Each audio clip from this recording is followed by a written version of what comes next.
All right, there we go. Push over here. All right, got my eyes on and I can start seeing. What did it say for? For what? Ankle and lower leg. So we talked about all these fun things. Tomorrow we need to know what are those main ligaments. Okay? So in order to know that, you're going to need to know the name of those main bones because the bones tell you the name of the ligament. All right? Fibula, tibia, don't forget the calcaneus, and the talus. All right? There you are on that slide. What page is that? 2. Down at the bottom. So there you go. 2, and then at the bottom. That tells you know those. All right? That right there is going to be one of the pictures you're going to have. You're going to have posterior talofibular, calcaneofibular, and the anterior talofibular. I'm going to draw some additional lines. I'm going to have them set up, maybe color-coded even. How's that? Blue ones, tell me the ligament. Black lines, tell me the name of that bone. So you'll need to know the heel bone, which is the, all right, this one on the outside, which is the fibula. Very good, yeah, all right. What's the one down there in the middle? Very good. And so that leaves what's left? Tibia. Super.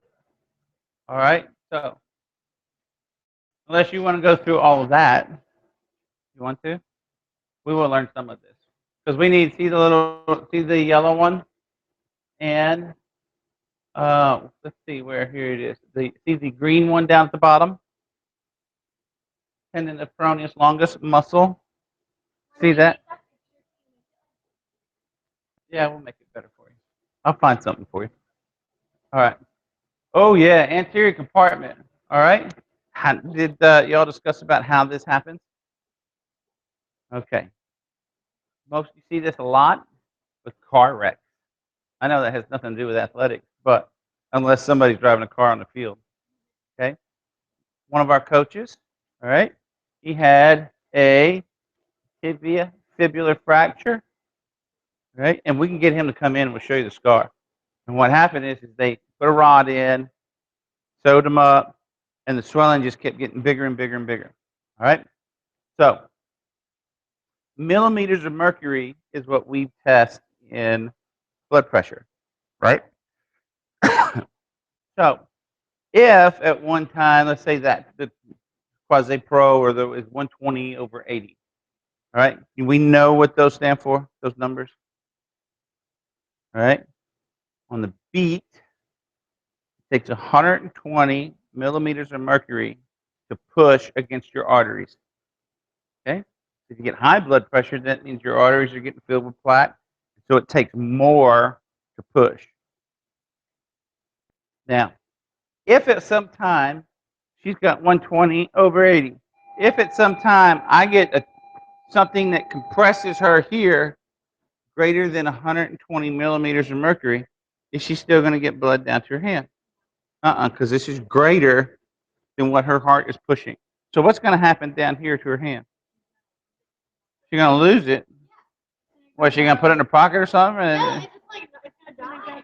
Why is it going to die? So what do you need the blood for? Oxygen cells, yes. And so this is what happens with anterior compartment syndrome. All right, so I think the next one's the steak, isn't it? All right, so this one here looks like a steak, right? So what is this part up here? That is correct. That's the tibia. What is this part right here? It's the fibula. What is in between? Don't tell me T-bone. All right. Bring your leg up here. All right. Tibia, fibula. You can feel it right here. Pull your foot back. All right. If y'all pull your foot back, you'll feel it. Feel it get tight right there. All right. Tibialis anterior. So down in that compartment, there's also nerve supply and blood supply. So if she got hit on the shin, bam, right here, and it starts swelling, it can't get to the back. The swelling can't get to the back because it's in its own little compartment, right? So ever see somebody took a house and then what they did, it used to be a grand old house, but by the time they got to it, they said, well, we'll just section it off and we'll make like 3 different apartments in one house. You know what I'm talking about? No, not like townhouse thing. Sort of, kind of, but you'll see it in older towns where somebody will buy an old house and then they'll put walls up. So these people can't get into there. Those people can't. It's just like this. They're little apartments, but they're compartments. And so the stuff in the back can't go forward. Stuff in the forward can't go back. Stuff on this side doesn't go to that side. All right. So the swelling's stuck right there. So what happens is that now she gets drop foot because it's affecting her nerves, so she can't pick her foot up. You ever see somebody with a stroke, how they walk? And they kick their foot out. You know why they kick their foot out? Because you can't walk like this. All right? You've got every time that foot's got to come up. So there's your compartment syndrome. I think we'll talk about that even more here. All right, lower leg. Thompson test. Everybody remember Thompson test? Part of the Thompson twins. You know, they used to sing some really terrible songs. All right, Sarah, what I want you to do is I want you to lay supine. No, prone. Come and lay prone with your knees here. Yes. If you're laying on your spine, you are supine. All right? All right, what is this? Your Achilles tendon? All right, so let's tear her Achilles tendon. Can we do that, Sarah? Huh? You don't mind if we take this off? You do mind? That's a good idea. No, it's not a good idea to do that. Watch your foot. Come, watch your foot. All right?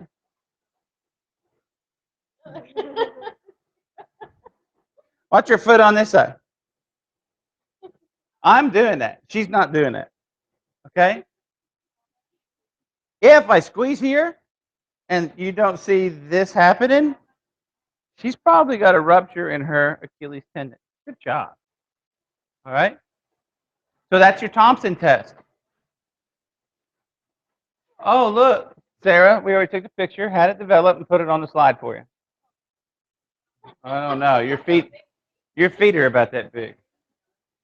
All right? Compression test. You guys seen this. Remember, did Miss Bates go over this? Compression test? She did. All right. So, what was it?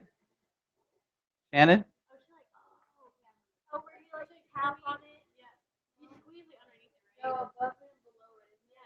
We'll show you again. Don't kick me. Quit fighting. Oh, I didn't know you. All right?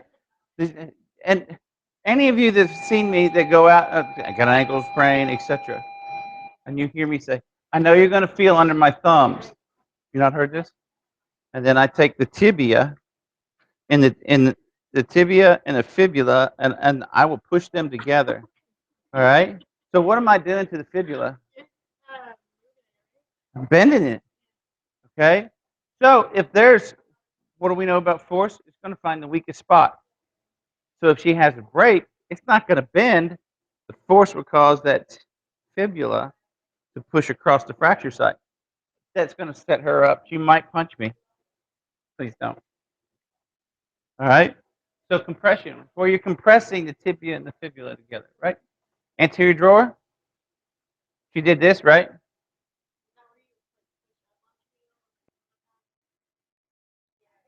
Huh? You remember these? All right. You know you're pulling anterior, right? And it's just like when you go to your chest of drawers, you're trying to pull it out. All right? So there you go. You'll have another anterior drawer from where? Take a guess. What piece of anatomy also has an anterior drawer test? Very good. I can't believe that you just pulled that out of anywhere, especially with your Texas Tech shirt on. Okay. Ankle stability test. Taylor tilt. What you do Taylor tilt on?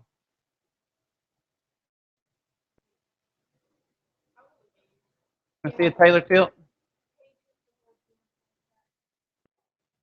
Taylor tilt? I don't think we have one on here. Taylor tilt. So what are we trying to do? We're trying to tilt the.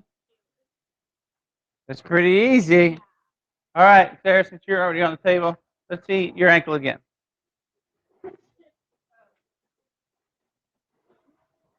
Okay? So how am I going to do this? Give me an idea. Pull it on the bottom of it, one on the top of it, and pull it. Well, that's the anterior drawer this way.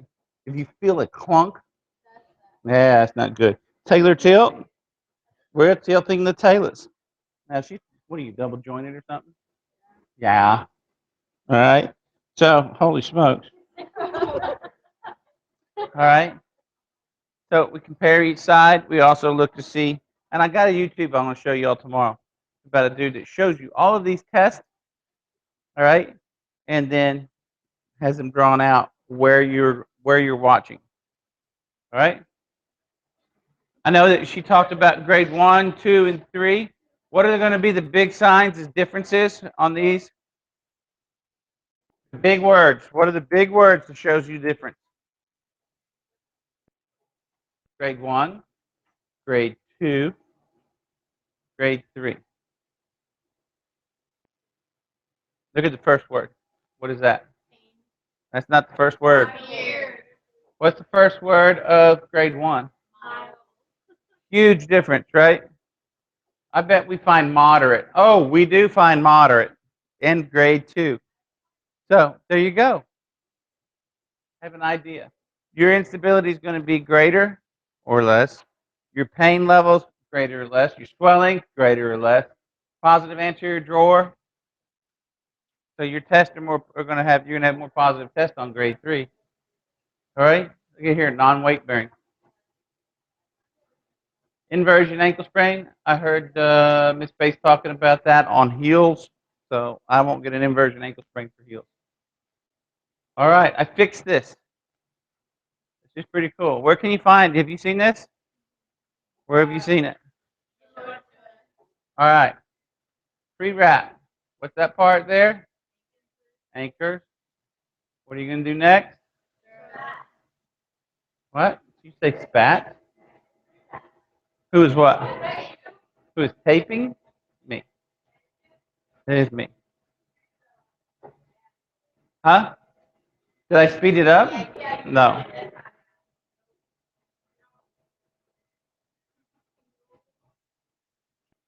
Heel locks? Now, so that way, if you don't have any idea, go watch.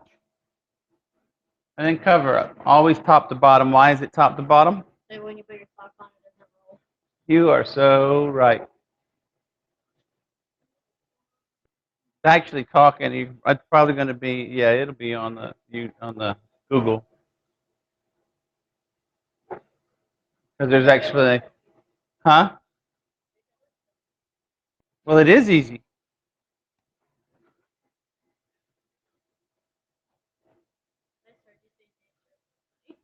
Huh? You did? Oh, good. All right. Now you'll also see that I took the tape and colored it so you can see the angle.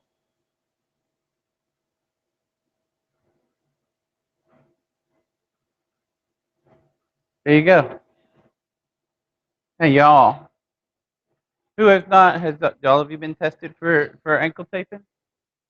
No? You've got 1 week from today to get that done.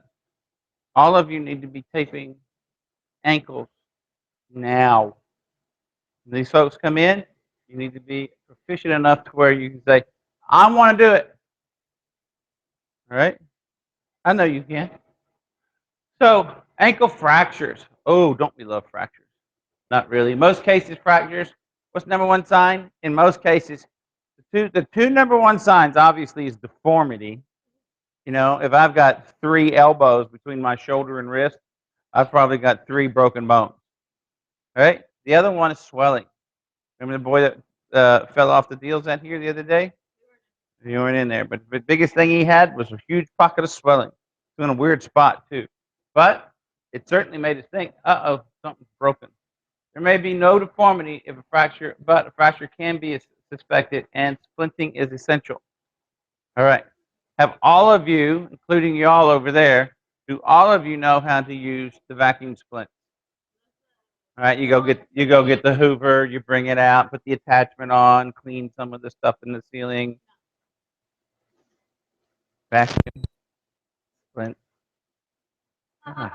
You guys, come with it. Shut up. All right. So we want to use actually not rice, but we'll use price. What does the P stand for? Huh? Protection. You had that right, yeah.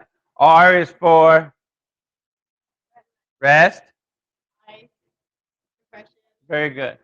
So you want to control the hemorrhage and swelling as soon as possible, and certainly get to your position for X-ray.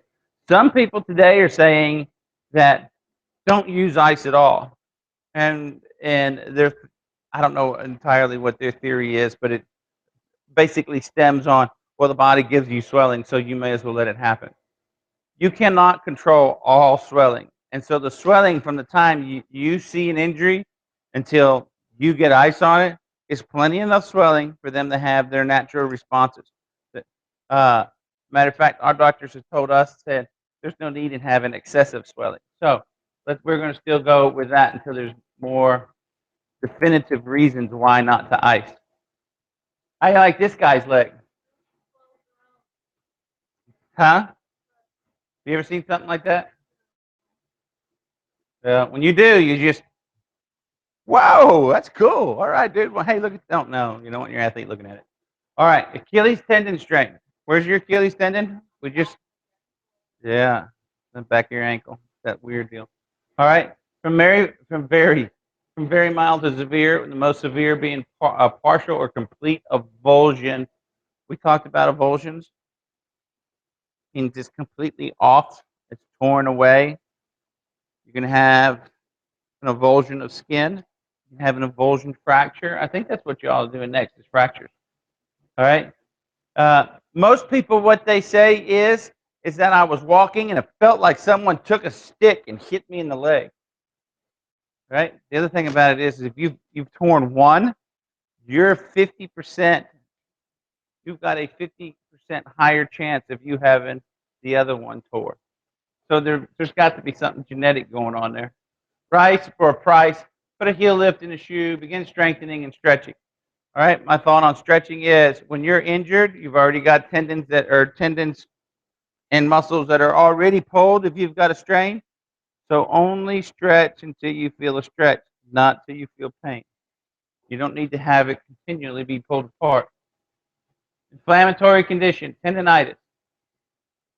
We know that the Achilles tendon is, we know that the Achilles tendonitis, we know what? Huh? Your Achilles tendon is, yes, yes, it's itis. Inflammatory condition involves the Achilles tendon or the sheath around the tendon. So, those of you that go hunting, or you don't even necessarily have to go hunting, cook brisket. How about ribs? Anybody cook ribs? You got to pull that membrane off the ribs, so it's not so. It's silver skin. That's that tendon is sheath. All right. Uphill running or hill workouts can cause it to start. Ankle tapings that are too tight can cause it to start. All right. So put a heel lift. Ultrasound's good. I try the laser on it. Ice. Treat symptomatically. And what it means to treat symptomatically is anything that hurts, you don't do. If it doesn't hurt, get after it. Got it? So here's your Achilles tendonitis. Which one is Achilles tendonitis? The left or the right? Why do you say the left? It's swollen. Got itis. So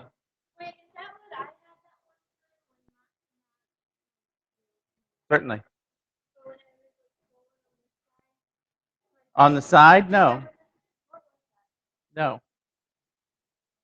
So you get somebody who's Achilles tendon ruptures, like I said, it felt like somebody kicked him in the lower leg or took a stick, a dowel rod, and hit him in the Achilles, and bam. All right, pain is immediate and it rapidly subsides. Toe raising, now not by picking your toe up, all right, but doing toe raises is impossible because that's the muscle that's pulling up the calcaneus. All right, so obvious indentation to the tendon site and a positive Thompson test. So, Sarah, we need you to rupture your Achilles tendon so we can show a positive Thompson test. Are you game? Are you game? Good. That's a good thing because you don't want to do that. These are bad things. You're gonna. Most of them are end up being surgically repaired, and the surgery site or the incision site ends up being a pain. We had a coach at Baylor. He tore his Achilles tendon playing racquetball or something, and he always had to cut his shoe down because of the incision site was so uncomfortable. Price, protection, rice, ice compression elevation, non-steroidal, anti-inflammatory drugs, non-weight bearing, and there could be a non-operative where the rupture is not complete, but definitely go see your orthopedist. All right, perineal tendon subluxation dislocation. Let's go back a bunch of pages. All right, I don't know if I can find it. Find your page, it's got the pictures on it. All right, go all the way, all the way.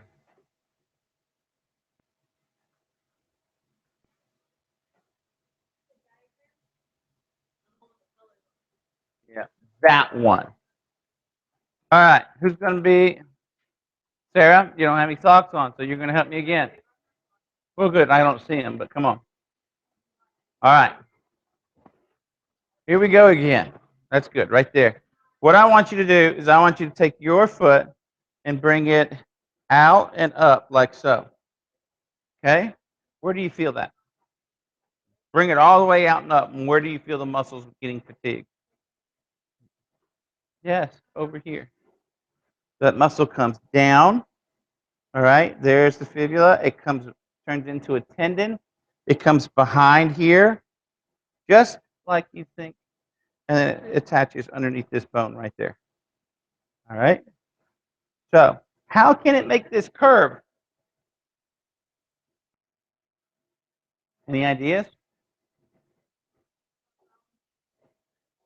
Well, we know that if we took a string, all right, so if we take just a string and we put it here and here and we wrap it around that, if I pull, because that bone's not very tall, if I pull, what's going to do with the string? It's going to get tight and it's going to get straight. So that bone's only this much taller, so it would pop over that. It pops over that bone. But you don't feel that when you do that exercise, do you? Go. Go. Against my finger. Push against it.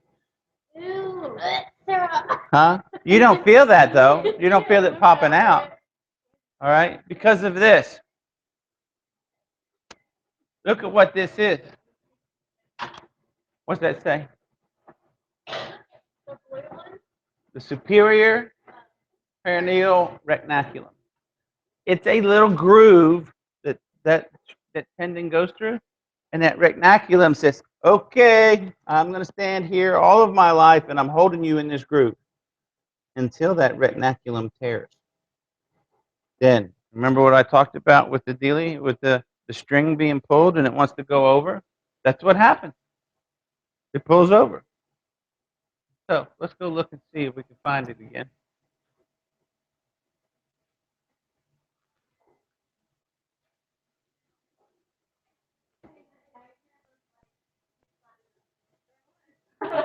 Huh? Oh, farther down? You're kidding me, right? Oh, holy smokes, y'all killing me. Put it on there twice. Holy smokes. There we go. At least it's working better. All right. Yeah, YouTube's going to be like. All right, here we go. Perineal tendon subluxation dislocation. See it in wrestling, football, ice skating, skiing, basketball, soccer, those sports that you're on your feet, and you have to have good balance. All right? Can have a tear of the perineal retinaculum, allowing the perineal tendon to dislocate out of its groove. And so it will pop up over the lateral malleolus. All right? You know what that lateral malleolus is? Show us. Come on, show us. What? That's it right there. So it'll pop up over it. They complain and whine and bellyache because, oh, it's a nuisance is what it is. It's not so much that it's a really painful injury, but it is a nuisance. And so the complaints of running is that when running or jumping, the tendon snaps out of the groove and then back in when the stress is released. Well, think about that. You're running. Every second, that foot is boom, boom, boom, boom, boom. So you run a mile. How many feet are in a mile? How many yards? 1,600 yards? Yeah, 1,600 yards. So that's a lot of time for that to go back and forth. So what happens to that tendon? You get tendon. Yeah, it gets inflamed. So then it gets painful. All right, you can try and push it down with a felt pad or a horseshoe. That's not going to work. It just doesn't work. All right. So rice and non-steroidal anti-inflammatories, which they're not going to work because you're continuing to walk, so you're continuing to pop it over. So you got about a 60-40, 70-30 chance of fixing it surgically. All right? So they go in and they try and repair that retinaculum to hold it back down. There it is, all the way there. I didn't have to go back. What time y'all get out of here?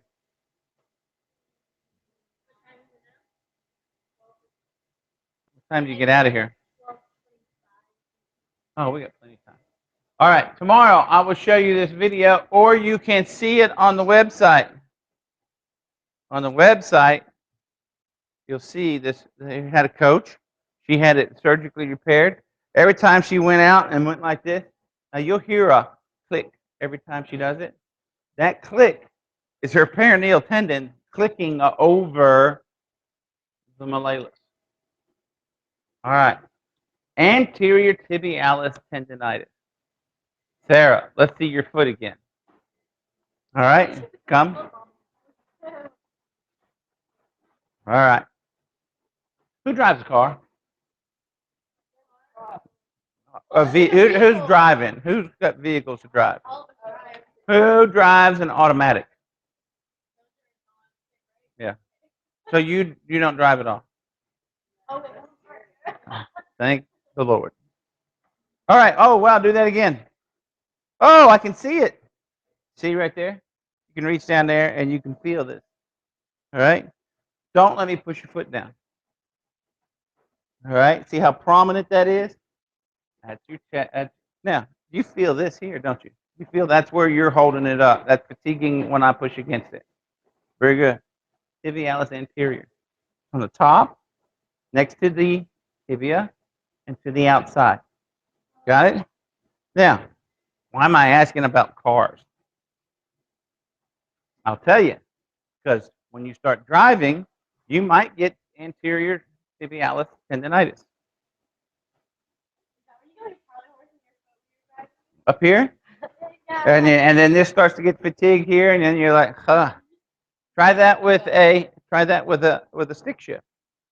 Because you push down, right?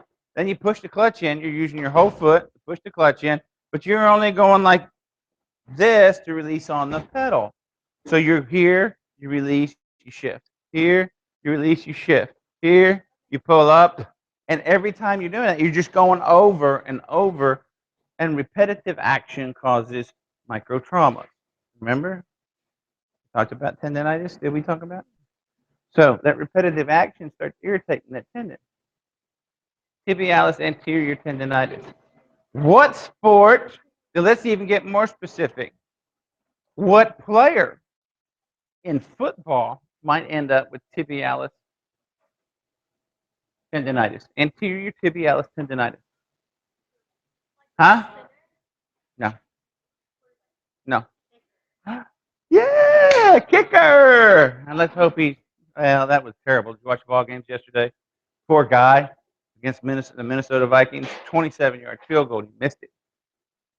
Made me sad. So they don't take their foot and point it like this. All right? They're actually here and using the side of their foot and kicking that whole ball with the side of their foot. All right? So they have to hold it at a certain angle, which is anterior tibialis. All right. So you point tender over anterior tibialis. We know where that is now because we just saw it on Sarah's foot. Degrees of activity and decrease your activity and avoid hill work. Why do you avoid hill work? Because as I'm going up a hill, right, I have to pick my foot up even higher so I don't trip and fall. Ice packs coupled with stretching before and after running should help reduce symptoms. If not, do some strengthening and some non-steroidal anti-inflammatories. Maybe a little ultrasound might help. Some laser would certainly help. And ask about whether they got a new car. Because just like I told you, constantly going back and forth. If you got even if you're driving a automatic, if you're driving in the city where it's constant stop and go, you'll find out that you pick that foot up over and over and over. We got till 20 what? Good.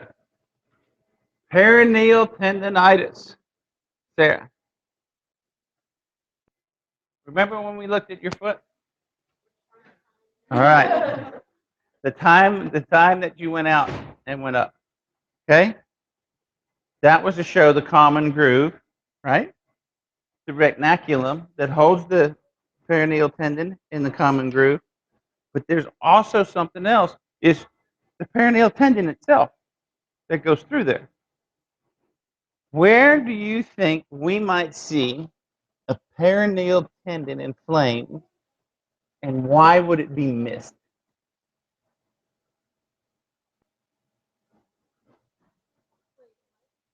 Yeah. Okay, so when do you think we might see a perineal tendon actually be inflamed or have tendonitis, and why might it be missed? You see it in soccer, okay. What happens? No. No? Okay. All right. So what I want you to do is you stand up. All right. Now, you know the proverbial inversion ankle sprain, right? What am I doing to my perineal tendon? Stretching it. So its job is to actually try and help keep you from doing this, right? Okay, so take your perineal tendon, engage it, and which way does it go? It pulls it out. All right. Is that us? That's not us. That's lunch or something. Is that us? So I'm running down the deal. I misstep. I start to go here. Bam. My perineal's fire to keep me from getting a sprain. Right? To protect my ligaments, the tendons and the muscle is pulling. All right? But as I'm pulling this way, weight and gravity is pulling the other way. So what happens to the tendon? It gets stretched, so we have a strain, which causes swelling. Okay, if you're not careful and you're looking at this, you're going to say, oh, it's a sprained ankle. Coach, he's out for probably 3 weeks. He's got a sprained ankle. But did you check to see if it was actually ligamentous? Did you do a Taylor tilt? No, you didn't. You just stuck your finger over there and said, oh, well, that's about where it is. That's your ankle, so it's got to be sprained because that's all I ever hear. Did you try and test the perineal tendonitis or the perineal tendon? You didn't? Did you palpate, which means to touch? Did you go behind that malleolus and go up and say, does it hurt all the way up into here? Yeah, it does. You don't have a sprained ankle. You've got perineal tendonitis. We can handle that. You're not going to be out for 3 weeks. I'm fine. Really? Okay. All right. So Complains of pain behind the lateral malleolus, rising on the ball of your foot during jogging, running, cutting, and turning activities. Tenderness is noted over the tendon located at the lateral aspect of the calcaneus, distally to beneath the cuboid bone, and you will do right anti-inflammatories and strengthening. Here, we can really do a whole lot better job of taping if we know that it's a tendinous type injury than if it is a ligamentous type injury, right? We got more? Oh, the gastroc. Let me see. Like 5, 5, 6. All right, well, we're going to stop there. Tomorrow, I want to know that you know the main ones. Now, there's one on the lateral, on the medial side. What's the medial side? Ligament. Yes. Okay. Got it? All right, we'll put the other video on here. Yes. It's only 4 words. Holy smokes. They're big words, though. Put them in the dryer, and they'll shrink.